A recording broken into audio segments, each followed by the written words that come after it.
दोस्तों, मैं कौशल आपका स्वागत करता हूं आपके अपने इस चैनल पर। आइए आज हम बात कर लेते हैं कि बैंक निफ्टी में कल यानी मंडे के दिन क्या मूव हो सकते हैं। ठीक है, अभी हम रिसेंटली ये देख रहे हैं कि पिछले कुछ दिनों से यदि मैं डेली के हम चार्ट पैटर्न पर चलते हैं, डेली चार्ट पैटर्न पर यदि चलें तो आपको देखने में आएगा कि कंटिन्यू हो गए हैं, मार्केट अभी डाउन ट्रेंड पर है। यहाँ पर यदि हम देखें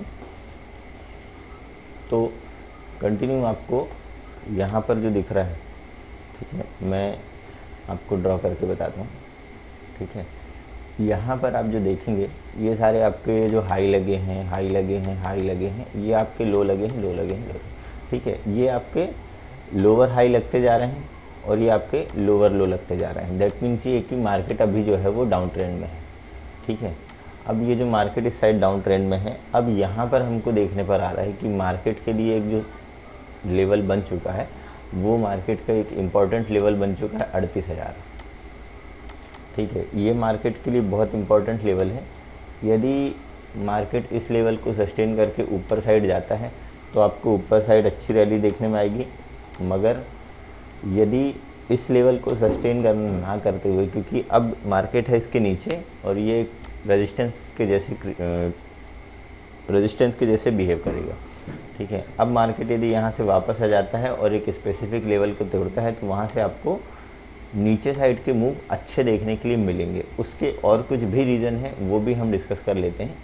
अभी हम यदि बात करते हैं कोविड की, ठीक है, यदि हम बात करें कोविड की तो इंडिया में तो कोविड ठीक है, अंडर कंट्रोल है, ठीक है, मगर यदि वर्ल्ड वाइड में बात करें तो वहाँ पर आपको कुछ और ही चीज़ें देखने के लिए मिल रही है। ठीक है, आइए हम पहले उसमें भी बात कर लेते हैं कोविड के बारे में कि कोविड में क्या सिनेरियोज बन रहे हैं। उसका भी मैंने चार्ट निकाल कर रखा है। यदि हम कोविड के लिए देखते हैं तो मैं आपको ये बता दूं, ठीक है, ये वर्ल्ड वाइड हम देखते हैं कोविड के केसेस। ठीक है, अभी यदि यहाँ पर आप देखते हैं, ठीक है, कि यहाँ पर क्या देखने में आ रहा है, अभी यहाँ से केसेस बढ़ना धीरे धीरे शुरू हो गए हैं। ठीक है, अब ये होगी वर्ल्ड वाइड की बातें। अब इसके बाद हम देखते हैं कि इंडिया में क्या है। ठीक है, यदि मैं इंडिया का चार्ट इस पे देखें तो इंडिया का चार्ट बिल्कुल अंडर कंट्रोल है। ठीक है, 7 दिन के एवरेज हैं लगभग 10 से 11 हज़ार। ठीक है, और लगभग उतने ही केसेस हमारे पास नए केसेस देखने में आ रहे हैं। मगर यदि मैं बात करते हैं हम यूनाइटेड स्टेट की, जिसका कि इम्पैक्ट हमारे यहाँ पर भी देखने में मिलेगा, वहाँ पर केसेस बढ़ रहे हैं। नए केसेस लगभग 40 से 50 हज़ार नए केसेस मिल रहे हैं। ठीक है, 7 दिन का जो एवरेज है वो लगभग 1 लाख के आसपास है, 90,000 92,000 के समथिंग। ठीक है, यहाँ पर आप देखेंगे 92,580 के समथिंग केसेस का न्यू केसेस वहाँ पर आ रहे हैं 7 दिन के एवरेज में। ठीक है, अब ये धीरे धीरे फिर से बढ़ना स्टार्ट हो गया है, तो इसके कारण भी मार्केट पर इम्पैक्ट आ रहा है और मार्केट थोड़ा सा डरा हुआ है बोलना चाहिए, और उसके कारण मार्केट पर अभी जो ट्रेंड है वो यहाँ पर आपको नीचे साइड दिख रहा है। ठीक है, अब यदि हम इस पे छोटे चार्ट पैटर्न पर देखें, छोटे टाइम फ्रेम पर देखते हैं कि छोटे टाइम फ्रेम पर हमको क्या दिखाई दे रहा है। ठीक है, अब हम बात कर लेते हैं कि 30 मिनट के टाइम फ्रेम पर हमको क्या दिख रहा है। 30 मिनट के टाइम फ्रेम पर यहाँ पर भी आपको जो दिखाई दे रहा है वो सारे आपको यहाँ पर जो है वो लोअर हाई लग रहे हैं। ठीक है, यहाँ से आप देखेंगे तो ये यहाँ से आपको लाइन दिखेगी। ठीक है, ये एक इस चैनल पे मार्केट चल रहा है।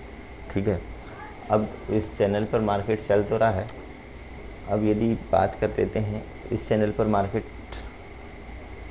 चल रहा है और अभी जो 37,976 का जो लेवल है, 38,000 के लेवल जो है क्रॉस करना थोड़ा सा मुश्किल है, क्योंकि यहाँ पर अब रेजिस्टेंस बन चुका है और ऊपर साइड जाने के लिए मार्केट को छोटे छोटे रेजिस्टेंस और देखने में मिलेंगे।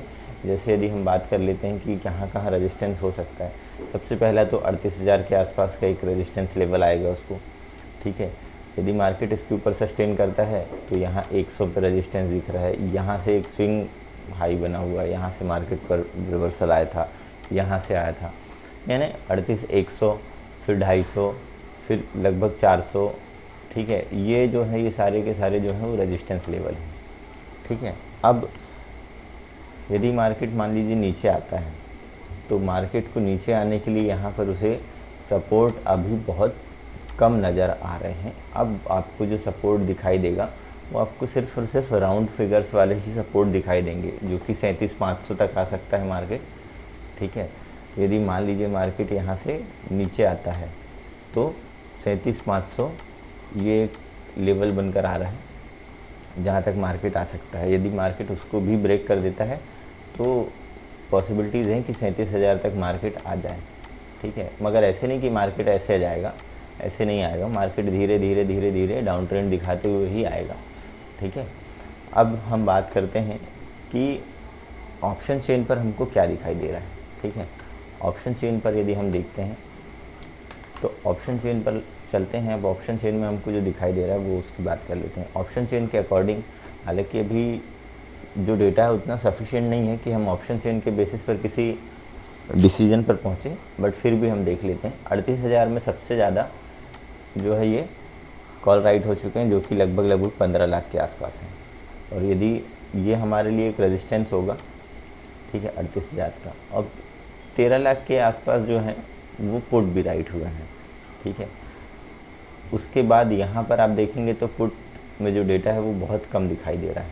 ठीक है, कॉल्स के अपेक्षा, यानी मार्केट पर जो है ज़्यादा कॉन्फिडेंट लोग इस साइड हैं कि मार्केट ऊपर आने में थोड़ी सी दिक्कत होगी मार्केट को। ठीक है, मगर यदि मार्केट नीचे जाता है तो नीचे जाने में उतनी कोई ख़ास दिक्कत नहीं होगी। ठीक है, तो ये 38,000 एक इम्पॉर्टेंट लेवल है और मार्केट लग रहा है कि मार्केट इससे नीचे ही जाएगा। ठीक है, अब वापस चार्ट पे चलते हैं और छोटे टाइम फ्रेम पर हम देखते हैं कि क्या हो सकता है। ठीक है, आइए हम 15 मिनट के टाइम फ्रेम पर चलते हैं। अब इस 15 मिनट के टाइम फ्रेम पर हम देखेंगे, यहाँ पर कुछ ट्रेंड लाइंस मैंने ड्रॉ की हैं और मार्केट आपको एक चैनल पर दिखाई दे रहा है यहाँ से। ठीक है, कि मार्केट यहाँ से लेकर यहाँ तक जो है वो उस चैनल के थ्रू ही आ रहा है। यदि मार्केट पर जो प्रीवियस डे का लो है, ठीक है, जो कि 37,750 के आसपास है, ठीक है, यदि प्रीवियस डे का लो ब्रेक होता है, मान लीजिए यहाँ से मार्केट पर प्रीवियस डे का लो ब्रेक होता है, ठीक है, तो मार्केट पर आपको नीचे साइड के मूवमेंट स्टार्ट हो जाएंगे। तब आप जो है वो यहाँ से पुट की पोजीशंस बना सकते हैं। ठीक है, कॉल के साइड अभी अवॉइड करना है। क्यों? क्योंकि रेजिस्टेंस बहुत है। आपने लेट सपोज यदि आप मान लीजिए यदि मार्केट यहाँ से आकर ऊपर भी बढ़ने लगती है, ठीक है, और आप यहाँ पर कॉल बना लेते हैं। अब ये वाली जो ट्रेंड लाइन दिख रही है, ये आपका जो चैनल दिख रहा है, मार्केट यहाँ से जो है वो वापस आ रहा है बार बार। ठीक है, यहाँ पर रेजिस्टेंस लिया, यहाँ पर रेजिस्टेंस लिया, ठीक है, यहाँ पर रेजिस्टेंस लिया, यहाँ पर रेजिस्टेंस लिया। अब मान लीजिए यहाँ से मार्केट ऊपर जाता भी है और आप कॉल की पोजीशन बनाते हैं, हो सकता है मार्केट यहाँ से वापस आ जाए। ठीक है, आप ट्रैप हो सकते हैं। ठीक है, प्रॉफिट नुकसान ये एक अलग चीज़ें हैं। ठीक है, सबसे पहले आपकी लर्निंग्स होनी चाहिए। ठीक है, कि मार्केट पर आपकी लर्निंग्स कैसी हैं। ठीक है, यदि आपकी लर्निंग्स अच्छी हैं तो आपकी अर्निंग्स तो खैर हो ही जाएंगी। ठीक है, यदि आप मार्केट पर लर्न अच्छे से करेंगे तो आप अर्न भी अच्छे से करेंगे। ठीक है, अब बात करते हैं कि हमको क्या करना है। यदि मार्केट पर आपको एक ट्रेंड दिखाई दे जो कि डाउन ट्रेंड हो, यदि मान लीजिए मार्केट फ्लैट ओपन होता है और फ्लैट ओपन होकर यदि मार्केट 37,750 के लेवल को ब्रेक करता है, ठीक है, तो हम यहाँ से पुट की पोजीशन बनाएंगे। ठीक है, और उसके आपको 37,500 के आसपास 37,400 ये हमारे टारगेट होंगे।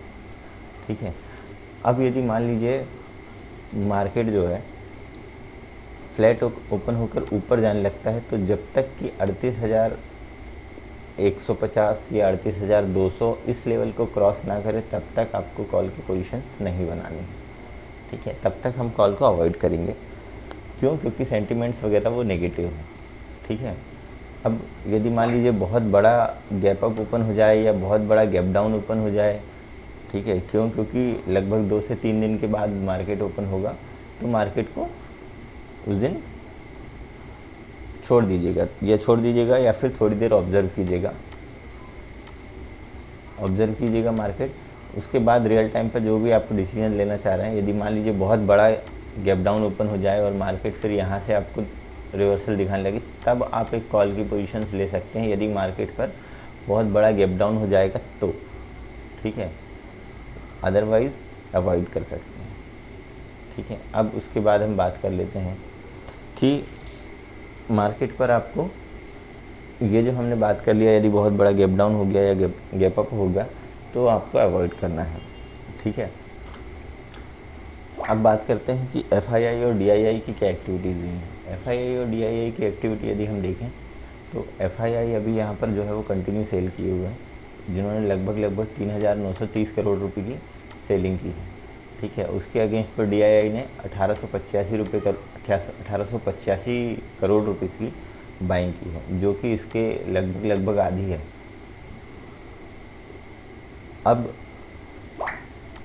जो नेक्स्ट ट्रेडिंग सेशन होगा उसमें आपको देखने में आएगा कि मार्केट पर मूव कैसा है, ट्रेंड नेगेटिव है। दोस्तों ये हमने अभी जो डिस्कस किया, ठीक है, इसके साथ अब हम बात कर लेते हैं कि मार्केट का मूड कैसा चल रहा है, ठीक है। यदि हम मार्केट मूड इंडेक्स की बात करें, ठीक है, तो अभी फियर जोन पर मार्केट आ चुका है, ठीक है।